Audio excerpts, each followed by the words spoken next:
birth of Pong as we leave playing Pong.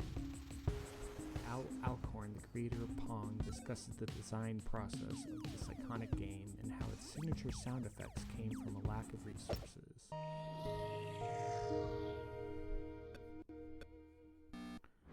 You know what the Atari motto is? Innovative leisure, right? Well, it didn't say innovative arcade games. It didn't say innovative video games. It said innovative leisure. It was broad from day one. I mean, Nolan always had a consumer game in his mind because that's what he hired me to do. And I wound up doing the wrong thing and making a hit coin-op game, right? When I was at Ampex, I learned how to make sync generators, synchronizing, the basic fundamental circuit necessary to get a TV signal, because we had to generate an analog signal. So you do that and you get the ball at one speed and you put paddles up, and it's a very, very boring game.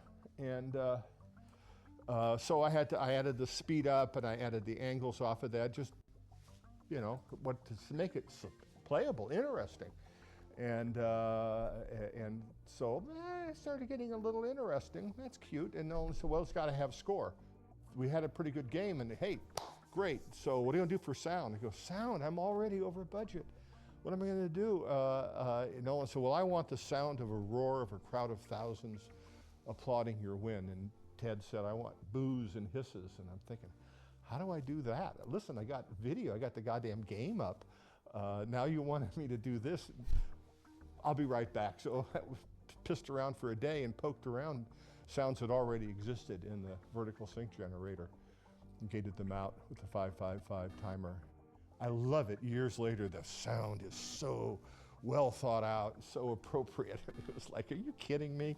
It was just, just thrown together in spite of what the boss said. And so that was how Pong came to be. That's how life goes.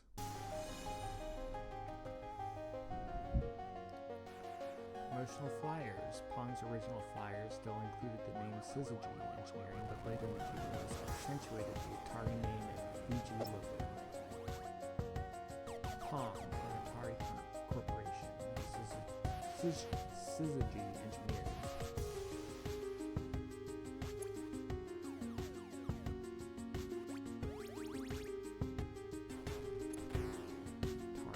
Two-player video game skill game, Pong. Features: striking attract mode, ball serves automatically, realistic sounds of ball bouncing, striking paddles, simple to operate controls, all solid-state TV and components for long, rugged life, 1-year computer warranty, proven high profits in location after location, low-key cabinet, suitable for sophisticated locations. Pong doubles. Other companies quickly looking to capitalize on Pong's success with clone machines, Atari looked to improve upon the experience. Pong doubles, let 4 players get in all the fun. In this promotional photo are Joe Keenan, 3rd from left, Nolan Bushnell, 5th from left, and Al Alcorn, right. Okay.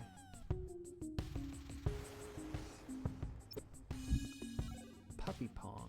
Since most coin-operated games were installed in bars and thus inaccessible to children, Atari developed Puppy Pong, a device meant to be installed in the waiting rooms of pediatric offices.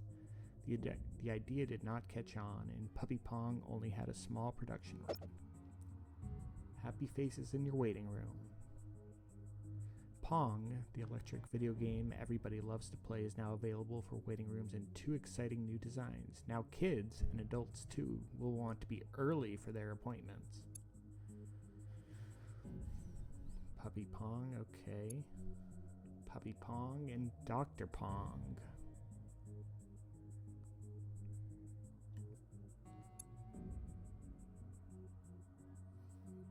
Interesting.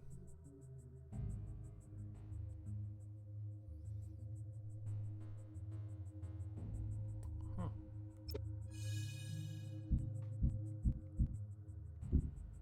1972, The Legend of the Broken Pong Machine. One of the often told stories of the origin of the game industry is the tale of Al Alcorn being called by the manager of Andy Capp's, the Sunnyvale bar where the first Pong prototype was on display, to fix the broken machine. Alcorn and many other gaming industry legends recount the tale in this video feature.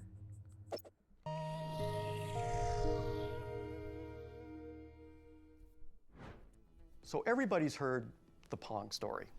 Probably everybody's heard the Pong story, but I've heard it many times. Let's turn on captions. Should have done that earlier. So everybody's heard the Pong story. Probably everybody's heard the Pong story, but I've heard it many times, and from Al Alcorn himself, who designed Pong. So the story I've heard is that they installed one of the first Pong machines in a tavern and let people play it as a test. Put it out into an arcade and see if it makes money. I mean, that's the market research. My understanding was Ted built a cabinet, a tabletop, simple cabinet over the weekend. And a coin mech bolted to the side of the cabinet, tabletop type of big thing was sit on a barrel. Placing a interactive video machine somewhere and having people play it was still a relatively new concept. Nobody knew if it was going to go. Oh, what is the name of the bar in Palo Alto? San Jose? No, it was Andy Capp's. It was Santa Clara? Sunnyvale. So we'll put it in Andy Capp's. You know, it's a coin-op game, be it fragile and humble, and so we did. Well, my memory is that he gets a phone call, the game's busted, which of course is the usual thing you get on a support line. It doesn't work. What is it, and in what way does it not work? Well, it doesn't work. The bar owner or manager at the time kind of yelled at them and like accused them of their game being shoddy because it had already broken down and it was no longer functioning or working. And they get a call, you know, later on that night and like, hey, this thing broke, you know. come and pick up this piece of shit game and get it out of here. You know, this thing broke. You know, I'm not gonna waste my time fixing this crap. But anyway, the machine, we got the word that it stopped working, and I figured it could be anything, and I'd go out there and take a look at it. And so I went to the machine, and the first thing you do is you want to try to play the game, because the machine was on in a tracked mode, so it was working, but you couldn't start a game. So you open up the coin box to basically flip the micro switch to give yourself a free game, because I'm not going to waste a quarter, you know. And so they went down to see what's wrong with the machine to fix it, and what they found out was that it wasn't broken, it was just that so many people had played it, they'd filled the coin box with quarters, and it was jammed, and it couldn't take any more. So many people had played it So broken. that it couldn't accept any more money. The game is broken because it's stuffed so full of quarters. Completely stuffed with quarters. And it was a small, I remember it was kind of small, if I remember, it was a small space. It just filled up with the quarters and it wouldn't take it. When I opened up the coin mech, you know, all these quarters just gushed out. So, whoa, that's impressive. It's the equivalent of like crashing a server when you launch a new website and it's so popular. So they crashed the server on Pong. And one of the other reasons it was also so popular is because you could play it with one hand while you're still holding a pint in your other hand. And that also was one of those things that, you know, eventually many years later led to the rise of the fun barcades that we have, you know, and we can enjoy now. As Al will always say with a little, you know, twinkle in his eye, he goes, "This is a problem I can fix." Basically, the way it worked was you take the money, the deal you have, and you split the take with the owner of the bar. And so I did that, and I had this sack of quarters, and the next day I come into work and I said, I got the machine fixed, and here's the problem. Goddamn thing's making too much money. And really? But it was one of those great moments where something that supposedly was failing was actually such a huge success that no one could recognize. It was truly the ugly duckling version of technology. Because remember, Nolan thought, he was like, this is just a placeholder until we get to design the really good game, because who's going to play this stupid shit-ass game? They went on to produce all of these classic, memorable arcade titles for years that allowed the company to survive and be so much more than a one-hit wonder. So that's my understanding of the history of Pong. It's a great story if it's true. When a story is good, you know there's some doubt about it. Like, oh, that's too good to be really true. It's probably a boring version of it that's actually true. You know, it sounds realistic to me. You know, I mean, I've kind of seen that happen in my own. And when you do get a really great game, the coins will just overflow, and you know, it's kind of a cool feeling. Anyway, that's how that all happened. Yeah. Anyway.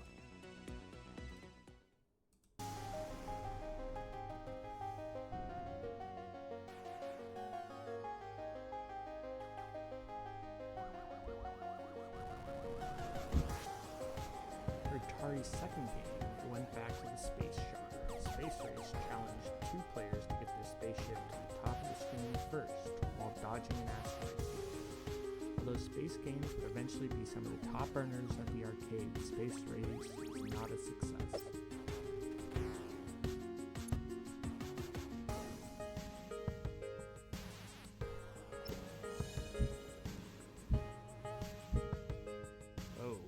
Atari's fourth game was a simple maze game in which one player attempted to catch the other. What made Gotcha controversial were the pink domes covering the joysticks, which were meant to resemble breasts of God. The game's risque flyer extended the metaphor. Ultimately, the domes were removed from the machines because of cost concerns. Yeah, look at that flyer. That's quite the look.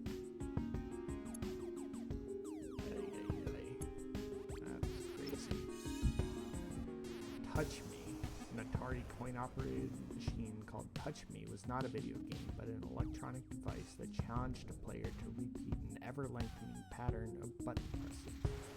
Ralph Baer, the inventor of home gaming consoles, saw a Touch Me machine and was inspired to improve on it to create the iconic handheld game Simon.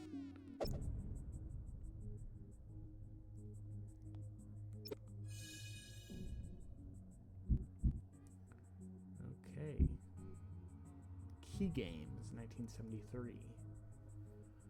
While Atari was quite successful in 1973, it felt it was being held back by the fact that coin-operated machine distributors wanted exclusive agreements. So it created a competitor called Key Games, a separate company headed up by Joe Keenan that would sell similar machines to other distributors. Key's game Elimination was released by Atari as Quadrapong, for example. Tank. This military combat game was the only title produced by Key Games that was not a clone of an Atari product.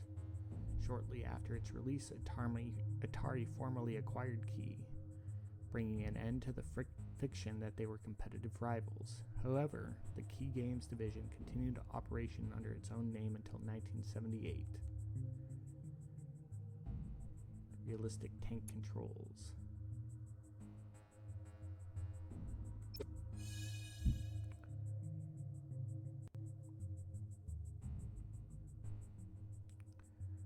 Quadratank, the first new entry in the tank series since 1978, Quadratank is a four-player twist on the classic tank/combat gameplay. Developed in 2022 by Digital Eclipse, it combines features from all the tank games, even letting you play on ice. Well, we will not be playing that now, unfortunately, because it is not from 1970s. From transistors to CPUs, early arcade games like Tank and Pong were not software programs. Instead, they were built purely out of custom computer hardware mounted on massive motherboards. The 1975 release of the incredibly affordable MOS 6502 processor meant that Atari and others could now program their games in software. Home Pong, in 1975.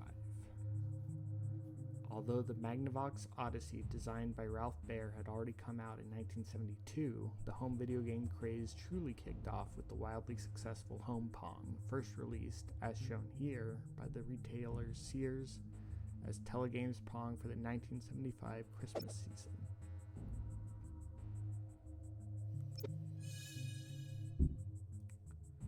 Atari Pinball?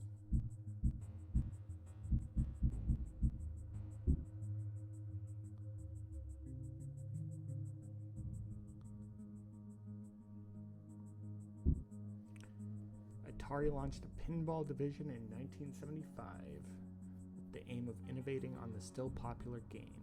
Atari built more expensive machines with advanced computer hardware and larger playfields, but the new technology was not reliable. Atari quickly left the pinball business, but not before producing some interesting tables. Atari's pinball problem. Eugene Jarvis, who would go on to create video game hits like Defender, joined Atari in 1977 to program the processors that controlled its new pinball games. What he found was a company that, in his view, was making all the wrong decisions about pinball design.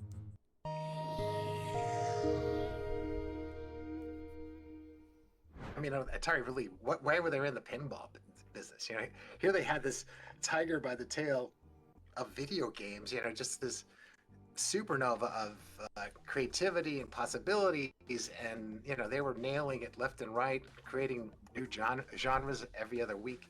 Why would you mess around with pinball? You could tell our games were just not working, you know, and due to reliability, poor engineering, you know, thermal issues, issues of the games just falling apart, poor hardware design. You know, I could see the writing was on the wall that we were going to go down. I mean, the pinball division was just a massive disaster. I mean, it was, you know, it's kind of the, you know, kind of the hubris of, you know, I guess Silicon Valley, even in that era, you know, was like, oh, these morons in Chicago, they make these crappy old games, you know, like, you know, we're going to redesign everything. We're going to put the display down in the bottom. We're going to, you know, put the boards, you know, underneath the play field so all the crap falls in and shorts out the things. And I mean, it was really horrific design, and they caught on fire. The solenoids, they used this thing called rotary solenoids, which burned up, and the screws fell out. And, you know, it was kind of a, you know, just a complete disaster as far as like design and also testing. And so there was a lot of games that caught on fire in the early days. So, but they made a lot of money when they were working. You know, I think the programming was awesome because I did it. You know.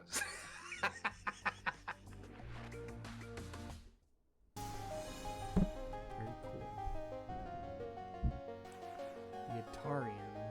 Atari entered the pinball market in 1977 with the Atarians, which featured a wide-body playfield that was 27 inches wide compared to a standard machine's approximate 20-inch width. It was also an early example of a pinball game controlled by a computer processor versus simply being built out of electromechanical parts.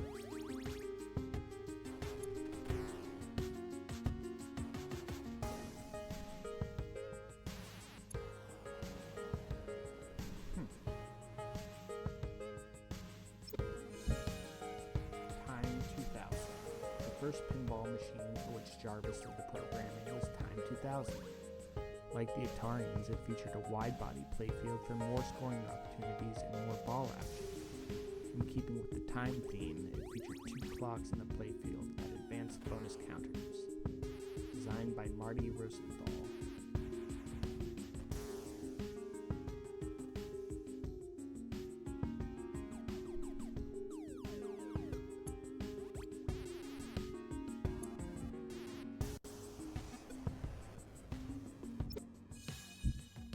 Airborne Adventure, the first pinball game designed by Steve Ritchie, who went on to create famed machines like Black Knight and High Speed, and who still designs pinballs to this day.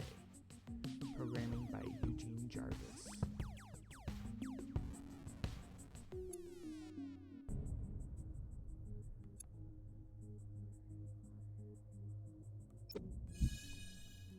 Hercules.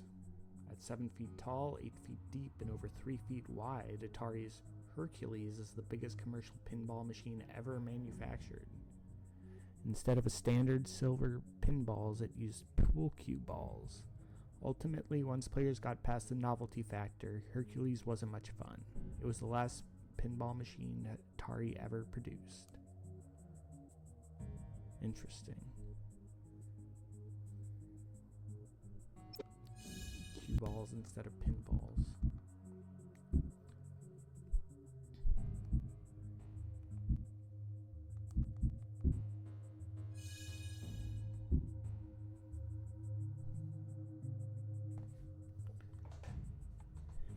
Breakout. Famously designed by Apple founders Steve Jobs and Steve Wozniak, Breakout was essentially a single-player Pong in which the player had to continually deflect a bouncing ball back up to the top of the screen to break rows of bricks. It was a smashing success, including in Japan, where it inspired the later creation of Space Invaders by Taito. Here's the machine. Can I zoom in? I can zoom in. Can zoom out. So we play a single player brickmaking would later form Apple. The work came as a surprise to Atari's head of engineering, Al Alcorn, as it was not an assigned project. Let's see. Instructions. Insert quarter in coin slot below. 1 quarter for 1 player, 2 quarters for 2 players. Press lighted start button. Press serve button to serve ball.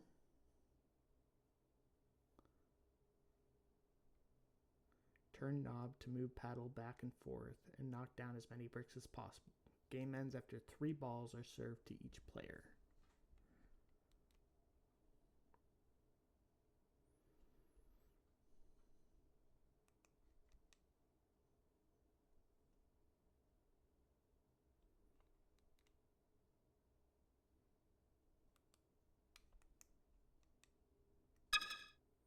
Let's see, let's just make sure we got the controls. Serve, B, insert coin, start, got it.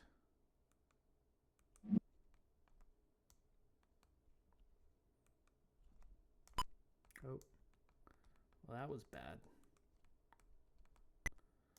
Okay.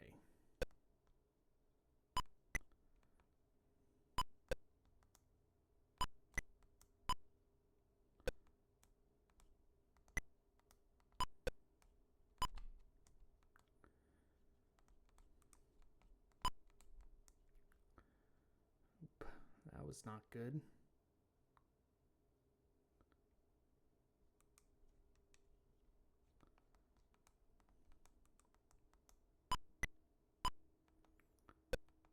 Here we go again.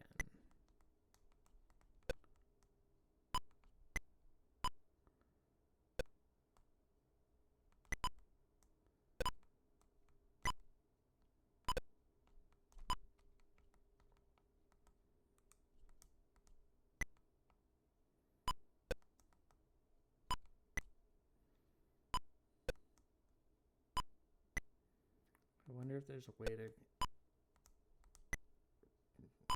lower the sensitivity of the buttons, moving the things side to side, moving the paddle side to side. Because right now I feel like there should be.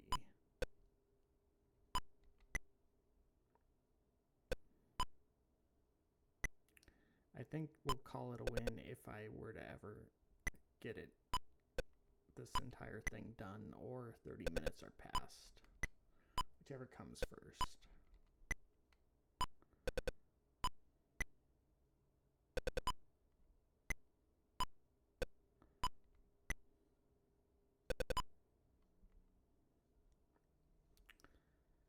Let me go to settings.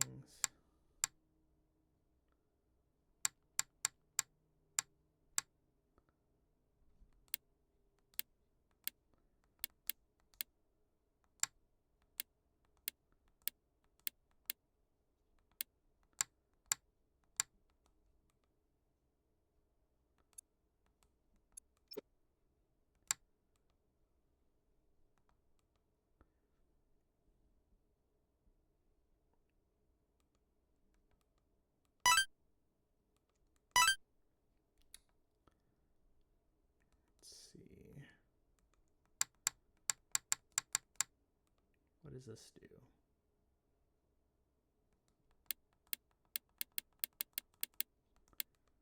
Okay, I don't see a way to change the sensitivity in the mouse. So I will insert a coin.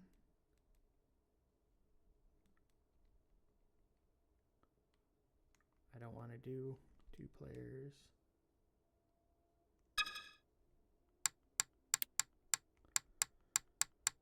I'm going to quit. We'll come back. We'll just reset.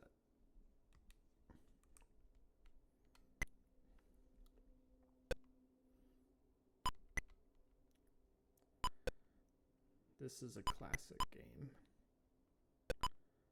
Like, I've played versions of this, as I'm sure a lot of people have throughout my life. Just wish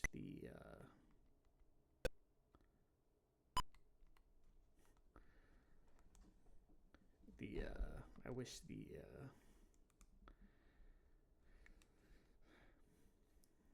sensitivity on moving was a little, could be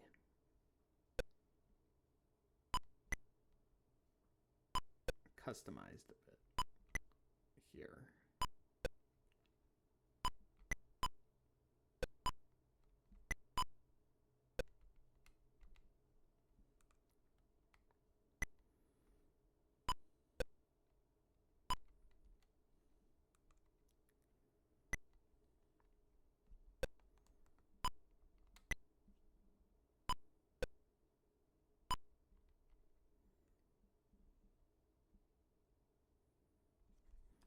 Can I go to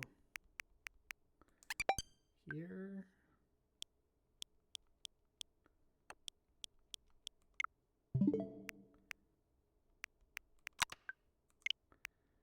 Can I come out? Let's see, is there a way to...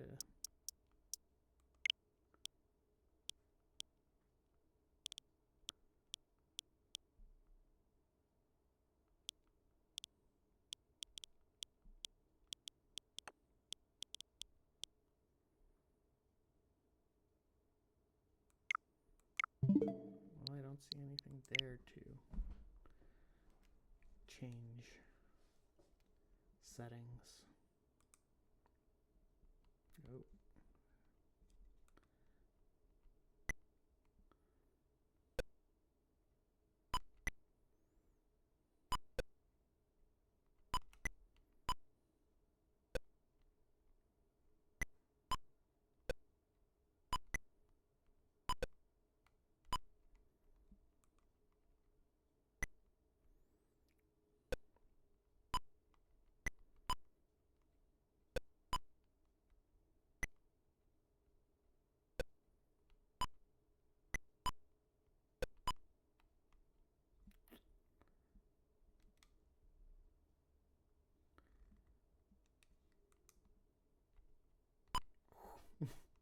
Didn't even...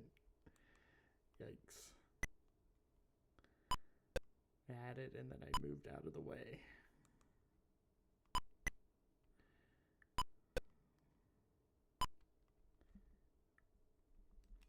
Yeah, if you come here for good gameplay, you will not find it here, but it's more looking at these past games and seeing what they had to offer, seeing how things evolved over time.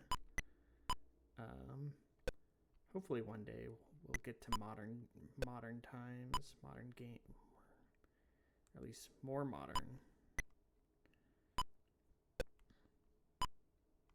I mean, considering Pong was 72 and we're already in 76, we're making decent progress on that front.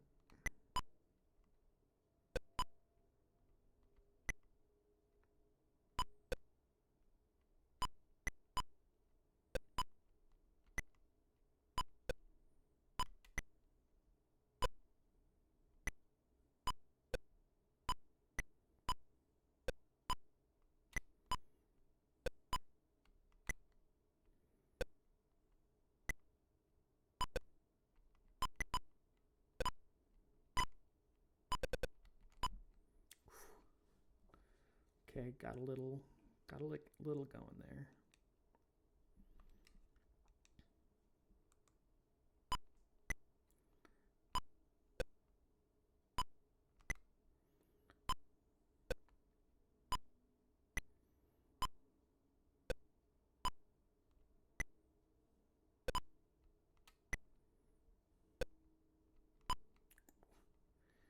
turned a little more than I thought it would.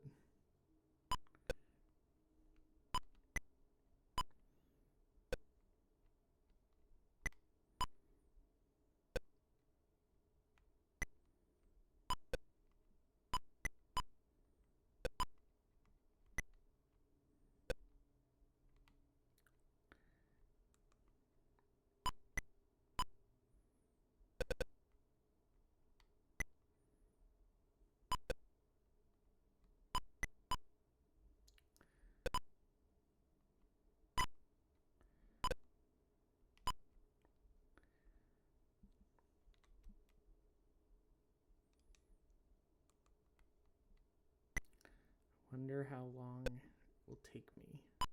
I've been playing it for about 8 minutes to get to clear a board, if I'll ever clear a board.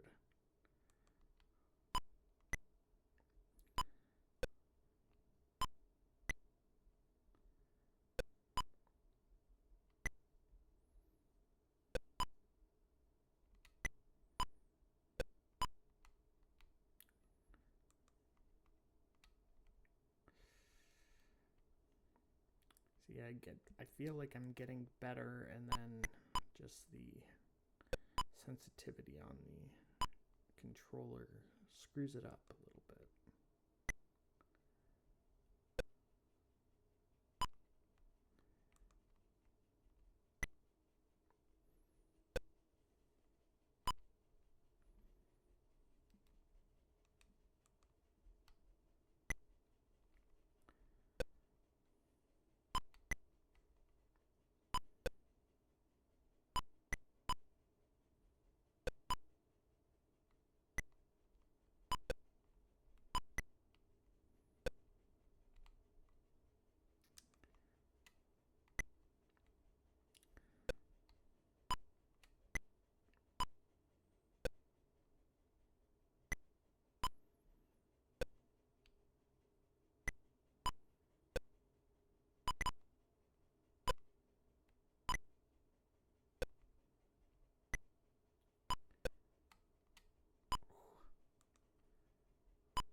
Didn't move it enough that time.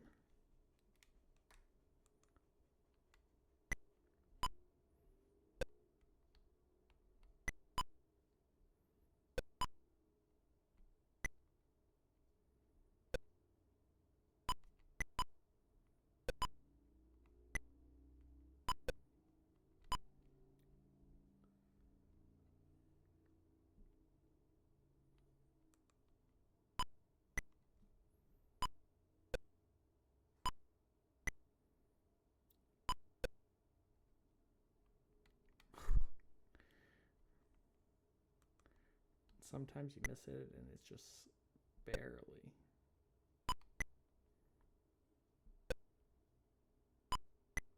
And you're like,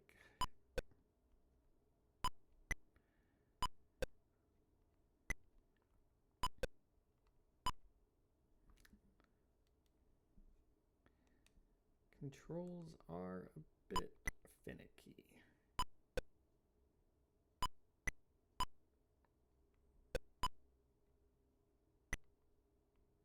At least for me.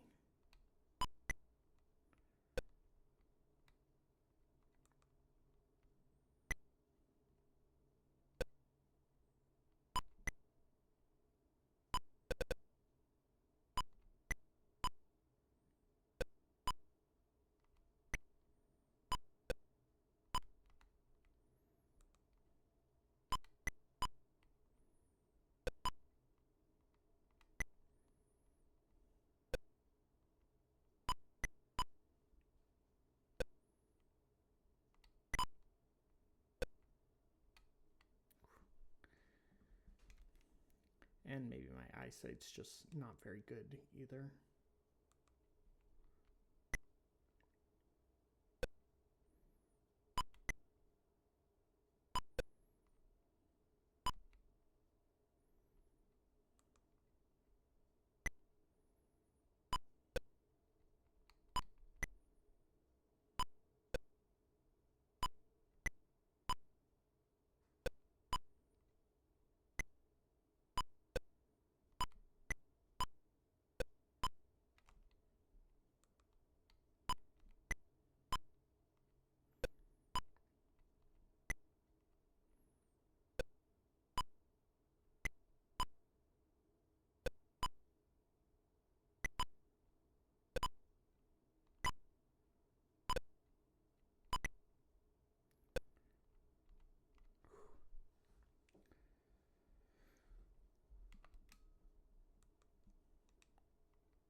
This is pretty hard. Not gonna lie. At least for me. Playing on Atari 50 on Switch. Original Switch, not Switch 2.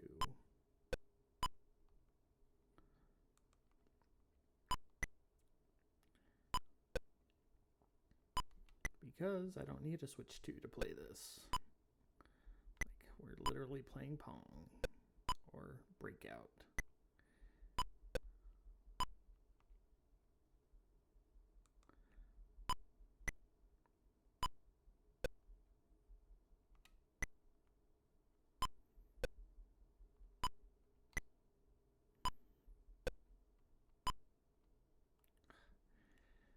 I move it.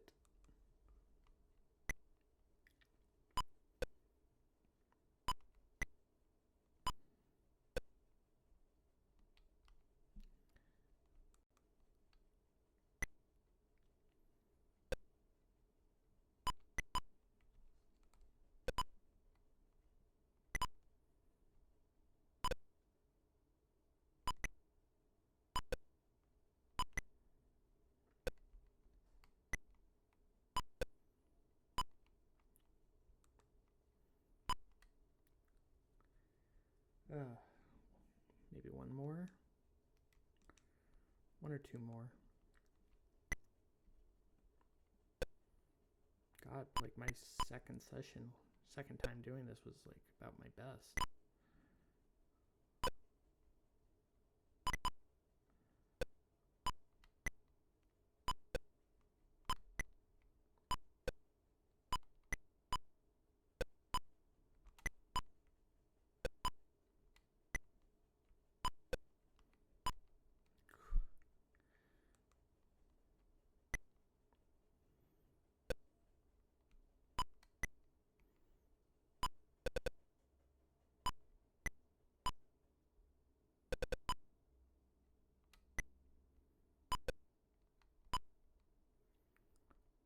Okay.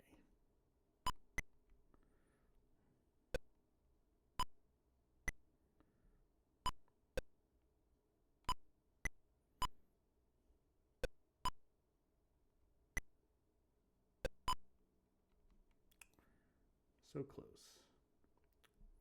Okay, I think that'll do it for Breakout.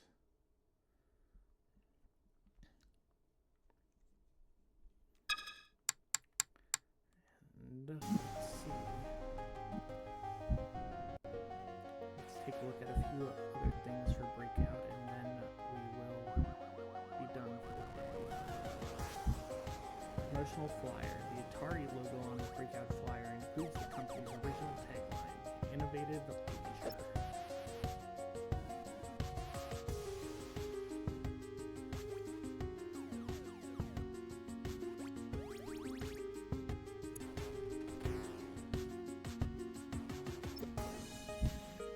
Neo Breakout, new for 2022 from Digital Eclipse. This modern update to Breakout features an exciting new graphical style as well as a competitive two-player mode of Battle Breakout, which unfortunately we will not be playing as it is 2022 game, so we'll come back to that at a later time. And with that, we are going to pause Atari 50 today.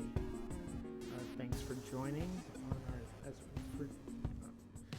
on this journey as we started looking at Pong and the early days of Atari, and then moved to Breakout in 1976. Thanks so much for joining, and hope you all enjoyed, had a good time, and if you did, I will see you in the next stream or video. Please remember to like, comment, subscribe, or whatever else they do these days. Thanks so much.